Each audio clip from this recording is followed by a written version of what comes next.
When you do this, are you using a mouse or are you using like a touch screen?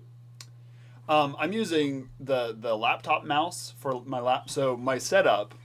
I wish I could show you this, but so I've got my laptop with an extra screen for a second screen, and then I have over here I have my computer with that screen, and that has a regular mouse, and this has the touch screen. So all sorts of fun technology. Yay! We were I was on a video call with some folks from the presbytery, and they were saying that.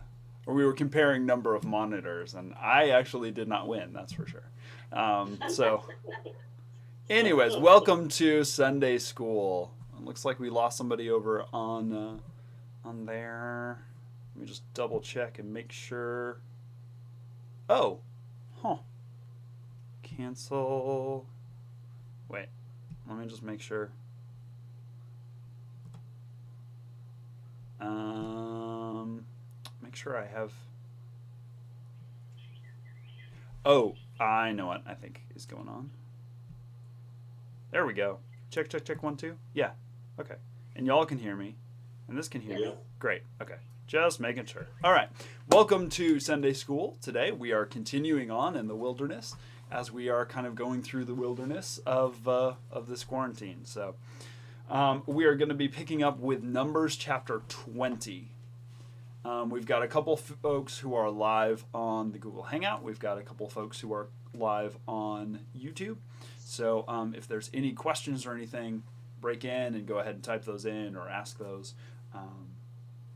And Lynn is outside, so we have some lovely bird noises as well. So that's great. Um, so what has been going on? Where are we in the story? Do y'all remember? Okay, they sent the spies into the promised land. They came back with a report, and the people did not go with it, did not support it. Right. So they did not want to come into the land. So what were the response? What was the repercussions of that? Well, they're going to wander for a long time yet. They won't be allowed to enter or die before they get their generation, their next generation to do it. Yes. So they're gonna wander through the wilderness for 40 years. Anyone 20 years or older at the point when that decision was made is going to die out during this period. Some more quickly than others, and they're eventually going to get back to that promised land. Then we had some issues of leadership. Do you remember what was going on there that we talked about last week?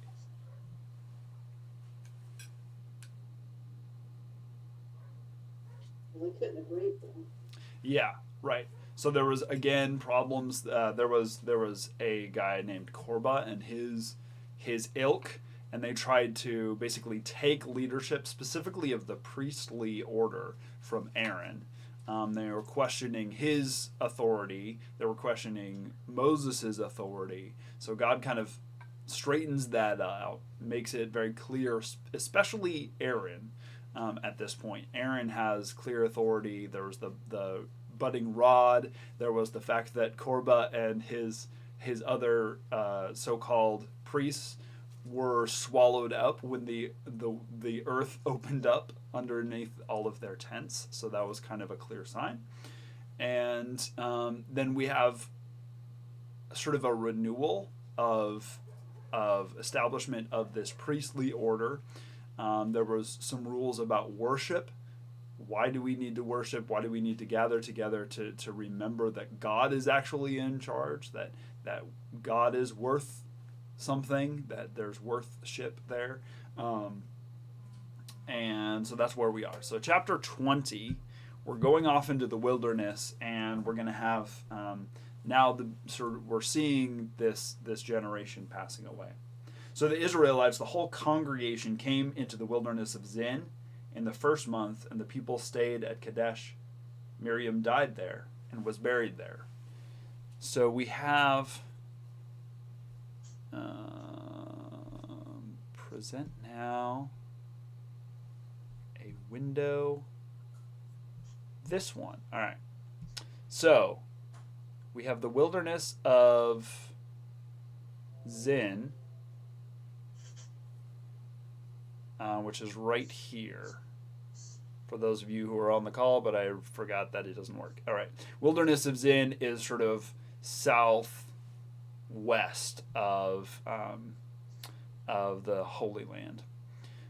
So they're wandering around here, and something happens important there. What is it? They didn't have any water. They didn't have any water, which we'll get to in just a minute. But first of all, someone dies. Miriam, Miriam. Who is Miriam? Do we remember? Moses' sister.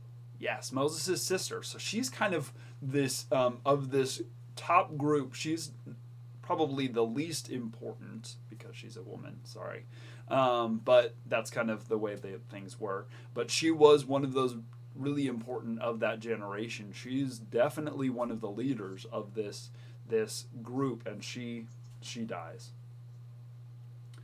Verse 2, now there was water for the congregation, so they gathered together against Moses and against Aaron. Again, we're in the wilderness, there's no water, so let's blame Moses and Aaron.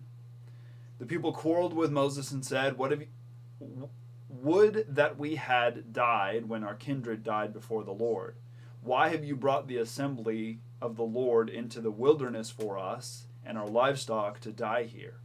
Why have you brought us out of Egypt to bring us to this wretched place? It's no place for grain or figs or vines or pomegranates.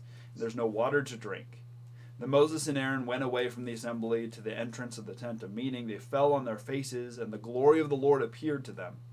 The Lord spoke to Moses, saying, take the staff and assemble the congregation, you and your brother Aaron, and command the rock before their eyes to yield its water. Thus you shall bring water out of the rock for them. Thus you shall provide drink for the congregation and their livestock. So we've seen this to a certain extent. We've seen this back in the wilderness of Sin as opposed to the wilderness of Zin. Totally different. And they need water. So what does God instruct Moses to do? Provide it, right? He's going to gather the elders around. Again, this is shared leadership sort of thing. And he's going to speak to a rock and command it by the name of God that it's going to produce water. Those are the instructions. This is important because he kind of does it, right? Verse 9. So Moses took the staff from before the Lord as he had commanded him. Moses and Aaron gathered the assembly together before the rock, and he said to them, listen, you rebels. Shall we bring water for you out of this rock? Then Moses lifted up his hand and struck the rock twice with his staff. Water came out abundantly, and the congregation and their livestock drank. So, he is ordered to command the water to come forth from the rock. What does he do? He hit the rock. He hits the rock. What does he say to these twice? Right? So that's probably, what do you think his emotional state at this point is? Probably pretty mad. He's pretty ticked off, right? Yeah. And we know this also by the way he talks to the elders. These are the other leaders of his people. And what does he say to them? Calls them rebels. Listen, you rebels, right? You idiots. I'm going to he's understandably maybe frustrated because he has been dealing with the same group of people, and no matter what happens, they say, oh, why have you brought us out here to kill us, right? But he calls them rebels. He smacks this rock probably out of anger. Not exactly what God called him to do, and there are repercussions for that. Verse 12, but the Lord said to Moses, show my holiness, Moses and Aaron, because you did not trust in me to show my holiness before the eyes of the Israelites. Therefore you shall not bring this assembly into the land that I have given them. These are the waters of Meribah, and Meribah means quarrel, where the people of Israel quarreled with the Lord, and by which he showed his holiness. So the repercussions here, Moses kind of does what God calls him to do, but not in a way that God calls him to do it. And so the repercussions is now Moses and Aaron are also going to be part of that group that is not going to make it into the promised land. Because in fact, the way that Moses goes about this, God interprets as being an unfaithful move. That he is not allowing God's glory to shine, right? He's not saying, by the name of the Lord, rock, bring forth water. He's saying, hey, listen to me, you guys. It's all about me, and I'm going to hit this rock and show you how powerful I am, right? He makes it kind of about him. So Moses sent messengers from Kadesh to the king of Edom. Thus says your brother Israel, you know all the adversity that has befallen us, how our ancestors went down to Egypt, and we lived in Egypt a long time, and the Egyptians oppressed us and our ancestors. And when we cried to the Lord, he heard our voice and sent an angel and brought us out of Egypt. And here we are in Kadesh, a town in the edge of your territory. Now let us pass through your land. We shall not pass through field or vineyard or drink water from any well. We will go along the king's highway, not turning aside to the right or to the left until we have passed through your territory. All right. So they're the edge of Edom. Now, Edom is, if I bring this up again, let me see if I can do it well.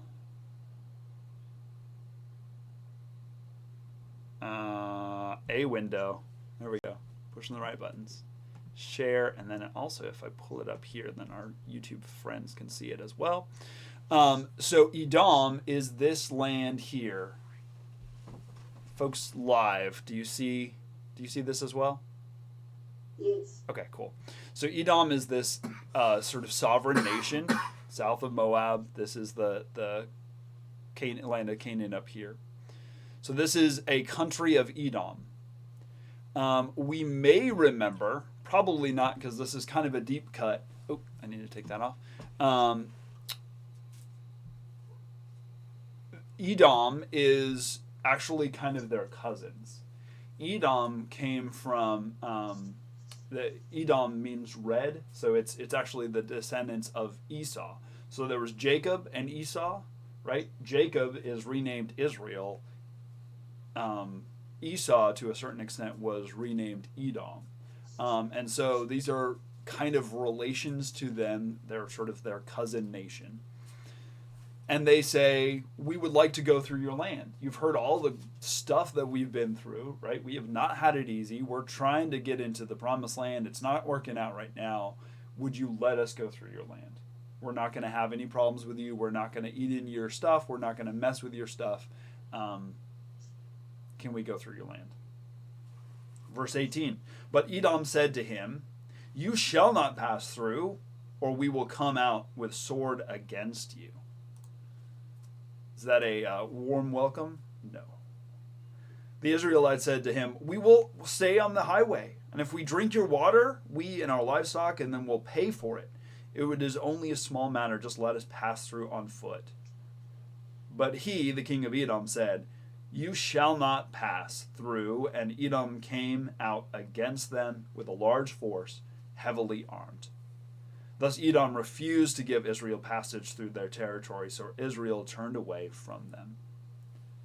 So we see even this sort of nation that should be kind of on their side is really frightened of this people of Israel. This is a large group of people, and they're all kind of wandering around. That's a challenge, right? They're a big group of refugees, basically. And so they say, no, we don't want you in our land. We don't want you to, even just pass through a land, because what if you stop? And what if this? And what if this? And what if this? Any thoughts on that? Yeah, it sounds similar to what we are experiencing in the world now. Absolutely. Areas of the world, not just the U.S., but countries kind of Syria and other places. Right. These huge groups of refugees, And there are definitely some of those countries that say, no, we don't want any of you. What comes to my mind is like the refugee groups coming from South America, Mhm. Central America, working their way up, come Mhm. through Mexico, and Mhm. you know, they get here and no, Right. you're not Exactly. coming in. Right. So there's there's folks from South America and Mexico. There are places in the Middle East where this is actively happening. What also comes to mind is thinking about the beginning of Holocaust, and several countries, ours included, basically said, "No, Jewish people, no, we don't want your people here." There's Right. there is there might be some reports that the Nazi Party is doing something against you, but we're not so sure about that, and we're kind of trying to stay on their good side. So no, you can just stay off of our coast and Well, and and even, die there. even kind of in our current situation with, stop and travel from China. Mm-hmm. No, you're not Right. allowed to come in. Or we're going to take you to an Air Force base. Right. And right, internment, refugee, like there's a lot of stuff going on here, and this should be a reminder for these people as they go forward. Right, this is the way you were treated. This is how you should be treated. Unfortunately, they don't do as well as maybe they should have. Do you think there was any hesitation on the part of the Edomites because they had heard about the strength of the Israelite God? That may well be part of it as well, right? Because every time so far in their recent past, every time they come up against a foreign nation, that foreign nation dies. That foreign nation falls. Egypt has been decimated at this point. In fact, there's it's very circumstantial, but there are suggestions from archaeology, Egyptology. There are several dynasties that are basically erased from history. That they take the names off of monuments and stuff like that. It may well have been one of those pharaohs that was the pharaoh during Exodus, and basically Egypt took years and years and years and years to recover from it, and basically erased that and said, no, that wasn't one of our pharaohs. But yeah, so it's their God. It's the number of people that are there, and they don't know, what's going to happen. Allowing several 100,000 people to walk through your land, even if they say that they're peaceful, it's a challenging thing for a nation, right? And some nations deal with it better than others. Edom, I think, not so great. But this is also one of the reasons that the people of Israel wander around so long from a sort of practical standpoint, because there are really, truly people without a country. Every time they try to pass through a country, this is a relatively friendly country to them, and they're not allowed passage through. It's going to get worse, right? As they're wandering around, people are not going to want them on their land. And so that's going to be sort of a theme as we go through Numbers. All right. Verse 22, they set out from Kadesh, and the Israelites and the whole congregation came to Mount Hor. Then the Lord said to Moses and Aaron at Mount Hor in the border of the land of Edom, let Aaron be gathered to his people, for he shall not enter the land that I have given to the Israelites, because you rebelled against my command at the waters of Meribah. Take Aaron and his son Eleazar, and bring them up to Mount Hor. Strip Aaron of his vestments, and put them on his son Eleazar. But Aaron shall be gathered to his people, and shall die there. Moses did as the Lord commanded. They went up to Mount Hor in the sight of the whole congregation. Moses stripped Aaron of his vestments, and put them on his son Eleazar, and Aaron died there on top of the mountain. Moses and Eleazar came down from the mountain. When all the congregation saw that Aaron had died, all the house of Israel mourned for Aaron 30 days. So we're beginning to see that sort of the end of that previous generation, and markedly with these leaders that have been with them for a long time.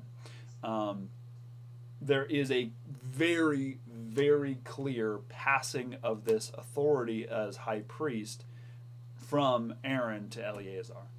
There was a clear establishment of Aaron's authority as the high priest, and now that is clearly being passed on. This is all done for the benefit of these people, so that they understand kind of where things stand. Because they've had problems with leadership before, God doesn't necessarily want that again.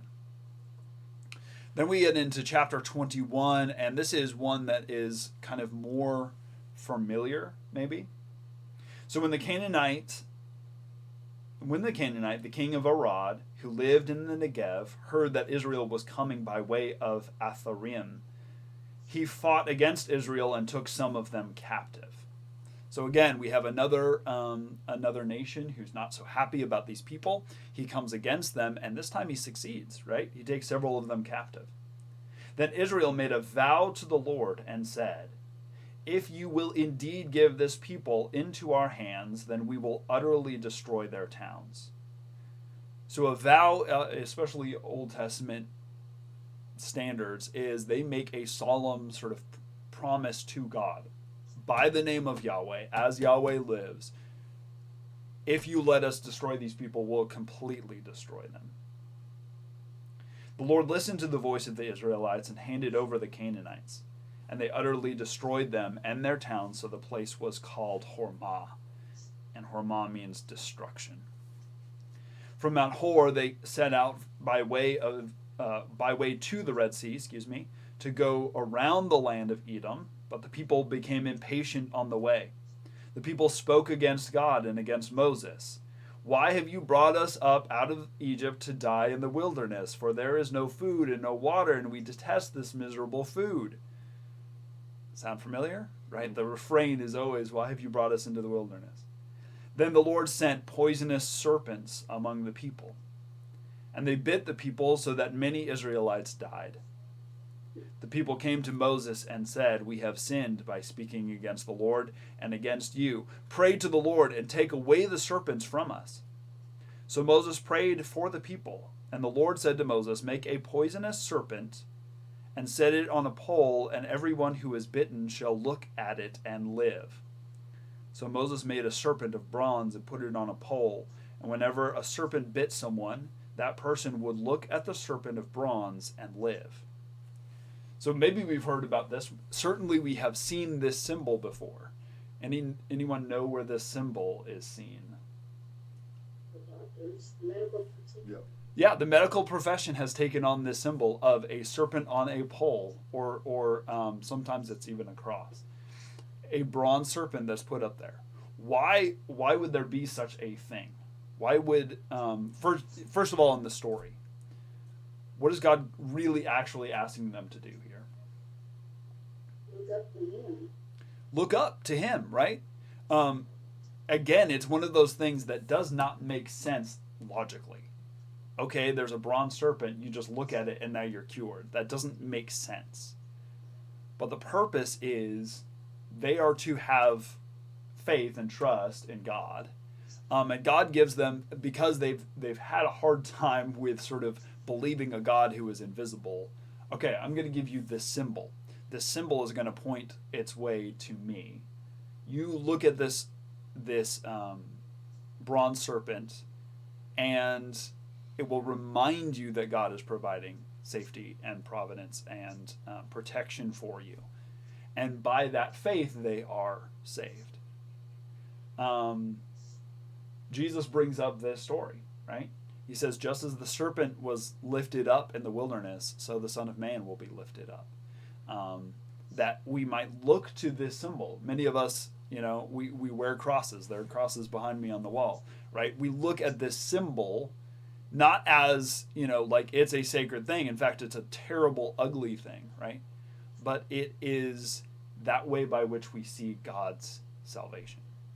The terrible, ugly thing that God used to bring about salvation for his people. There you go. That's my mini sermon on that. Any comments, questions? Kind of interesting. It was a serpent that brought death into the world. Here serpents providing deliverance in a way. Yeah.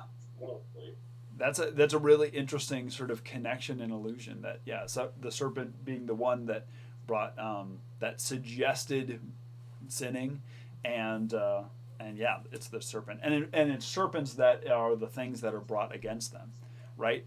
It's not humans only. It is also the natural world that God uses to bring about this moment of reflection and this moment of having to trust in God. Is that that could preach right now, right? That God uses the natural world and things that not necessarily nations and wars, but also natural occurrences. So the Israelites set out and camped in Oboth. They set out from Oboth and camped at Rebeim in the wilderness, bordering Moab toward the sunrise.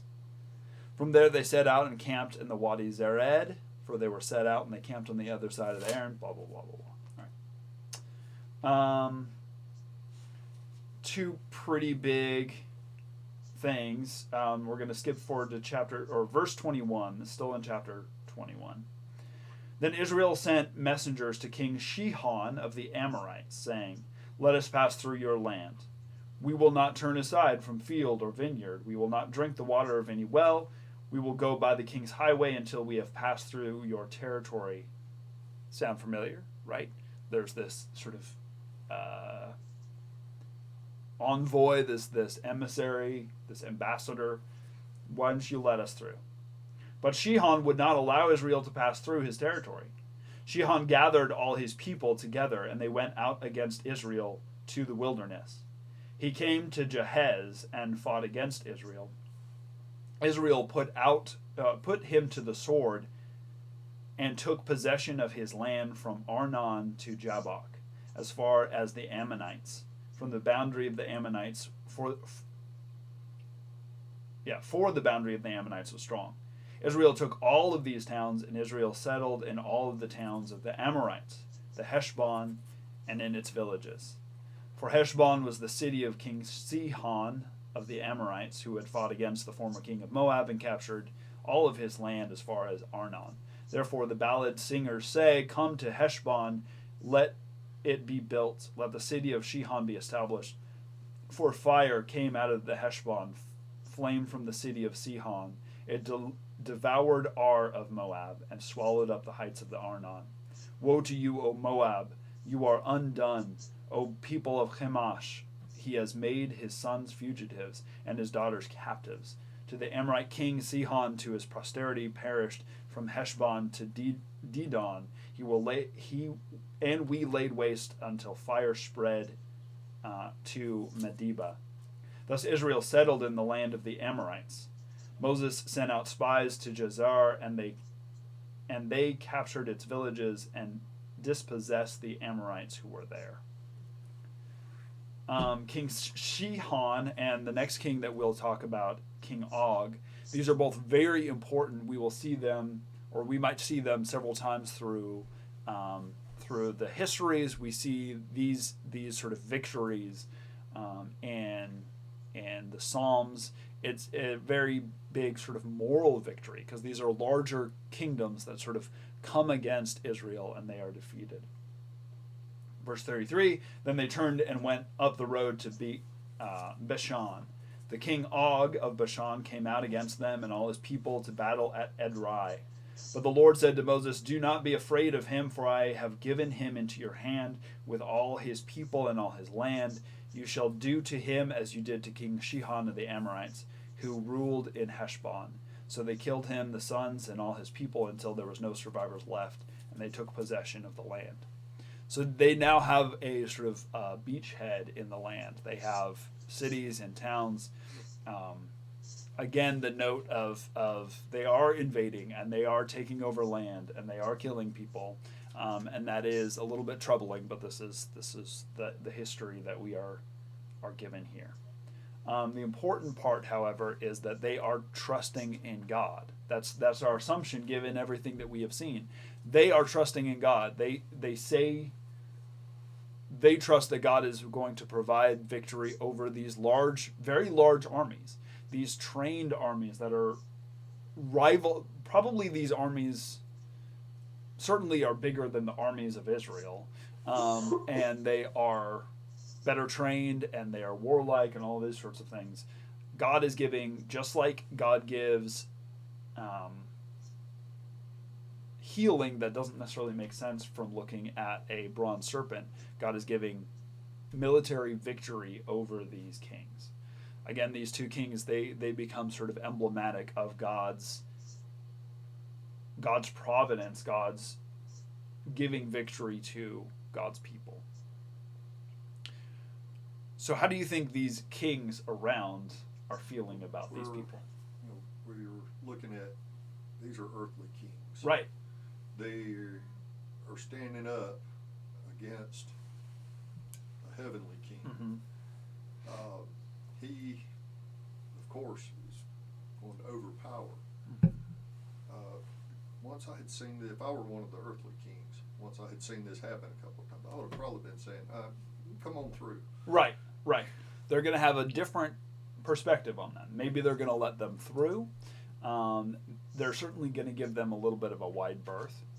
Also, they're figuring out, just as John was saying earlier, they're much more worried about this God than they are this people, right? This people maybe we could come against, but that's what Shihan and Og did. They thought that they could defeat this people. There's problems with their God, right? Their God is able to defeat Shihan and Og and Egypt and all of these people. And so now there's going to be a different tactic, which we'll get into next week with chapter 22. And we have the wonderful, wonderful story of Balak and Balaam and Balaam's donkey. So that is a great one to look forward to. Any questions? Any other questions, comments about this?